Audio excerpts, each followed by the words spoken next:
Mark announced he had a buyer for cedarwood on the day of the estate's sale. "It's a done deal," he said, as if he were announcing the weather. The entire family nodded along, assuming I would just go along with it, as always. The key to my father's study, the one he'd pressed into my hand when I was 12, was still in my pocket. They had forgotten about the safe. And the truth it contained. If you've ever felt like your voice was the one that didn't matter in a family decision, stay with me. Because what my brother didn't know was that my mother had already told me everything. If you love stories where the quiet ones finally find the strength to be heard, subscribe to Broken Trust. Now, let's go back to where it all started. Clara was 58 when she lost her husband, and 6 months later, she lost her mother. The grief had been a slow tide, pulling the familiar anchors of her life away one by one. Cedarwood, the grand Victorian house on Maple Street, was the last one left. It was the only place that still felt like her. The creak of the third step, the scent of old wood and lilacs in the garden, the way the morning light slanted through the stained glass window in the hall, these were the touchstones of her identity. Her mother, Eleanor, had lived in Cedarwood for 60 years, and for the last 10, Clara had been her primary caretaker. It was a job she had never resented. While Mark was building his empire, making deals and distant phone calls, Clara was there. She held her mother's hand through the night, listened to the rambling stories of her childhood, and learned the history of the house in its most intimate details. Mark, her older brother, had the arrogance of someone who had always found money easier to understand than people. He was a successful real estate developer, a man who saw a for sale sign on every property, a dollar figure in every square foot. "I'm just saying, Clara," he began one evening, a few weeks after the funeral, his voice smooth and magnanimous, "a house this size doesn't make sense for one person. The upkeep alone is a fortune. I can have it on the market by the end of the month." It was his first move. The implication was clear: the house was a problem, and Clara, with her pension and modest savings, was a burden he would have to solve. He held all the cards. He had the power of attorney their mother had granted him years ago when she was of sound mind, a document he'd taken charge of for simplicity's sake. Clara felt the familiar ache of her opinion being dismissed before it was even formed. "I'm not ready to think about that, Mark." "Which is precisely why you shouldn't be the one making the decision," he said, clapping her on the shoulder with a patronizing smile. "You're grieving. It's clouding your judgment. But as your brother, I have to be the practical one." This was the betrayal. Not the sale itself, but the stripping of her agency. He was writing her out of the family story, reducing her to a sentimental footnote. He was telling the world, and their family, that she was incapable, a helpless widow who needed to be saved from her own emotions. She felt the sting of it in her chest, a hot, suffocating pressure. She could almost hear her mother's voice, soft and steady, from the final weeks of her life. "Clara, love," she had whispered, her grip frail but her eyes sharp, "don't let Mark reduce you to a footnote. You are the keeper of the real stories." The estate sale was a parade of strangers through her childhood home, marking price tags on her father's books, her mother's china, the furniture they had loved. Mark was the ringmaster, expertly directing the throng, playing the part of the magnanimous businessman. It was in the chaos of that day that Clara slipped away. Up the stairs, past the open door of her mother's bedroom, now stripped bare, to the end of the hall. The door to her father's study was closed, a final, unspoken command from Mark who had declared it a mess not worth sorting. She pulled the old brass key from her pocket. It was heavy and cold in her hand. Her father had given it to her when she was 12, a silent trust he had not extended to Mark. "You always put things in order, Clarabelle," he'd said. "Your mother, she's the dreamer. But you're the anchor." The lock gave way with a soft click. The study smelled of dust, leather, and the ghosts of her father's ambition. His large mahogany desk stood sentinel in the middle of the room. She walked past it to a small, unassuming painting of cedarwood on the wall. She lifted it gently, and behind it was a safe, cunningly embedded in the wall, its dial familiar from her youth. She didn't know the combination. But her father had given her the key. Inside the safe, she found a lockbox. It wasn't heavy, but it felt significant. Inside, atop a stack of yellowed papers, was a letter addressed to her in her father's hand. With trembling hands, she opened it. "My dearest Clara," it began. "If you are reading this, it means I'm gone, and your brother has undoubtedly tried to turn Cedarwood into a business transaction. Enclosed is the original land grant from the city, and a document I have kept secret for 50 years. When I bought the house, I discovered the property lines were based on an old covenant that granted the land to a trust one have amended to be in your name. The house is more than timber and stone. It is the history of this town, and our family. You are the one who understands that. Mark only sees what he can sell. Be brave." It was the key. The ultimate truth that Mark didn't know existed. He wasn't just planning to sell a house, he was planning to sell land with a legal entanglement he had no idea about. The document was a legal instrument from the city, dated 60 years prior. It detailed a unique land covenant and a deed of trust. The original land for Cedarwood wasn't just a private property, it was the anchor of the historic district. A preservation easement had been granted to the land, specifically tied to a family trust that named the caretaker of the home. And her father had amended that trust to name her as the sole caretaker, the only one with the authority to maintain the covenant. She folded the document and slipped it into her coat pocket, alongside the worn brass key. She had something Mark didn't have, the power to protect their history. Over the next few weeks, Clara played her part. She didn't argue. She didn't cry. She watched from the sidelines as Mark held family meetings, presented documents that conveniently lacked the covenant, and courted offers from developers.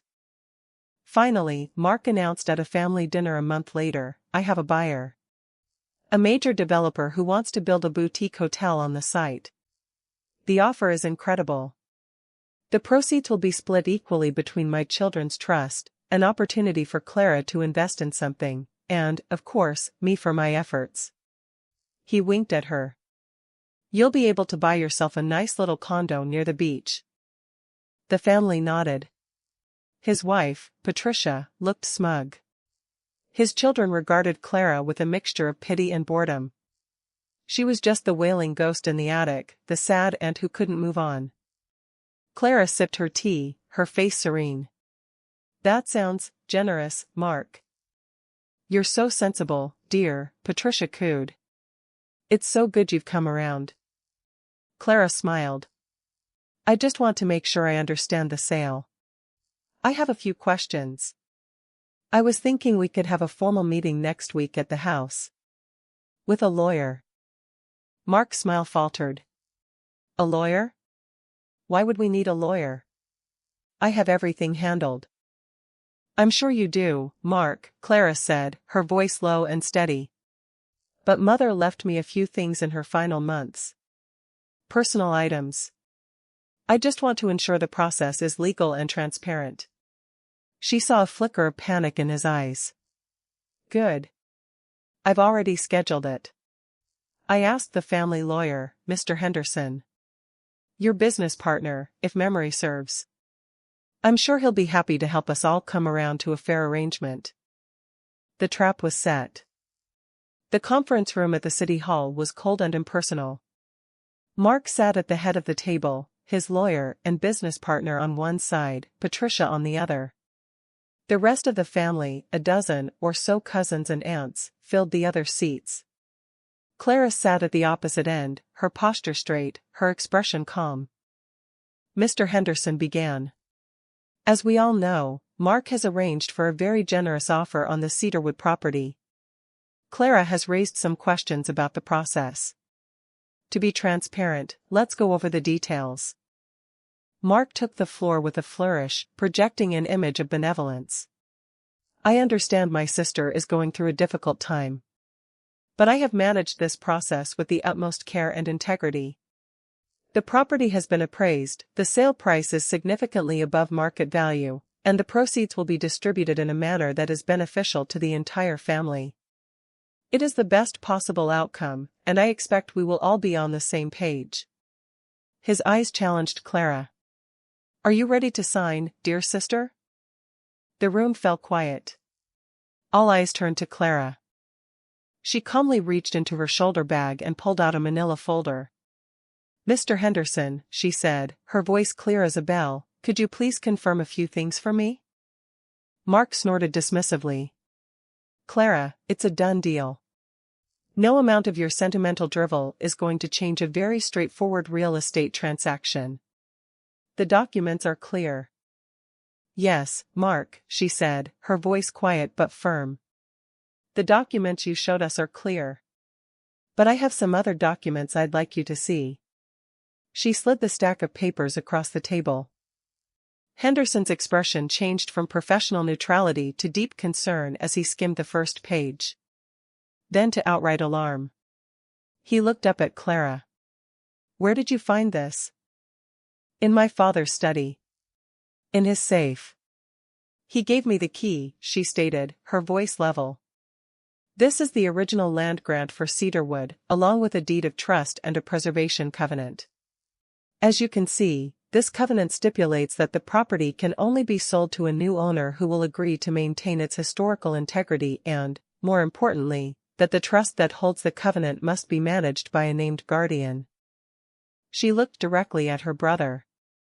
The named guardian, Mark, is me. Henderson squinted at the paper, then at Mark. Mark, this document completely changes the legal status of this property.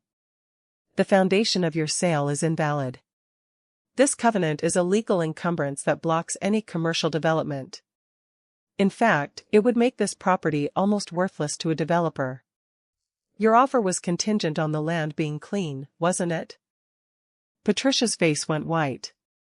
Mark's jaw was tight, a vein throbbing in his temple. That's absurd. That document is old. It can't be legally binding. It is, Henderson confirmed, a deep sigh escaping him. It's notarized and is on record with the city. The land your whole plan depended on is a historical site, and the only person with the authority to maintain its protection is Clara. The room was deathly silent. Clara, this is a lot of information, Henderson said, leaning forward. The covenant means you can't just tear the house down. But it also gives you the authority. This is a responsibility, not just a right. I understand, Mr. Henderson, Clara said. I have no intention of selling. I want the house to remain a part of my family. Mark finally exploded. You planned this. You knew all along. You stole those papers and now you're trying to sabotage the only smart business decision in this family's history. I didn't steal anything, Clara replied, her voice calm and unwavering. Mother told me where to look. She knew, Mark. In the last weeks of her life, she knew what you would try to do. She didn't tell me because she mistrusted you. She told me because she trusted me. She knew you would never see the worth in the history of this family. You only ever saw dollar signs. She turned to the family. I will not be bulldozed out of my own home. You have been lied to. Our mother's house was never a financial asset to be liquidated. It's a legacy to be protected. And I am its caretaker. Mark left the meeting in a fury. He tried to sue, but his lawsuit was promptly dismissed. The developer's offer was rescinded. His business partner, Mr. Henderson, saw the writing on the wall and distanced himself, worried about the legal and reputational fallout. Mark's reputation in the family was ruined. Patricia tried to give Clara an apologetic hug at the next family gathering, but Clara stepped back. Please don't, she said, her voice soft but firm. I know you're my sister-in-law, but you saw the same papers I did. You heard him lie. You didn't say a word. Clara's own life began to heal. She found a part-time job at the local historical society, sharing her knowledge of the town and its houses, feeling fulfilled for the first time in years. Her relationship with her mother's spirit felt stronger than ever. She tended the garden, mended the torn curtains, and spent her evenings in the living room with a book. One evening, her adult niece, Sarah, the one who had always been the exception to the family's cold shoulder, came to visit. "Aunt Clara," she said, looking around the beautifully restored room. "I'm sorry. I didn't know what Dad was doing. It was awful, what he did." Clara smiled softly. "People can get confused about what's valuable, Sarah. They confuse money with meaning. I think your grandmother wanted me to protect the meaning." "I understand it now," Sarah said, nodding. "I never realized the house was so important. Every piece of it has a story." Clara looked at her niece, seeing a new understanding in her eyes. She felt hope. Maybe the story wouldn't end with her. She was no longer the sad aunt. She was the anchor. Cedarwood was safe. The grand Victorian house on Maple Street would stand for another generation. Mark eventually came around, though he never could quite apologize. "Fine," he muttered in a phone call. "You win. It's yours. Just make sure the damn thing doesn't fall down." Clara smiled. "It won't. I know exactly what it's built on." She knew she would never get her brother's approval, and she had finally stopped wanting it. Her mother's words echoed in her mind, "The strength isn't in fighting, Clara. It's in holding the truth." And she had held it. When the time came, she had used it not for revenge, but to reclaim what was rightfully hers. Her home. Her identity. Her family's true legacy. Was Clara right to keep the secret, or should she have confronted Mark earlier? Would you have done things differently? Tell me in the comments. And if this story spoke to you, if you believe that some things in life are worth more than money, then please, like this video and subscribe to Broken Trust. Sometimes, the most powerful key isn't one that opens a door. It's the one that unlocks the truth.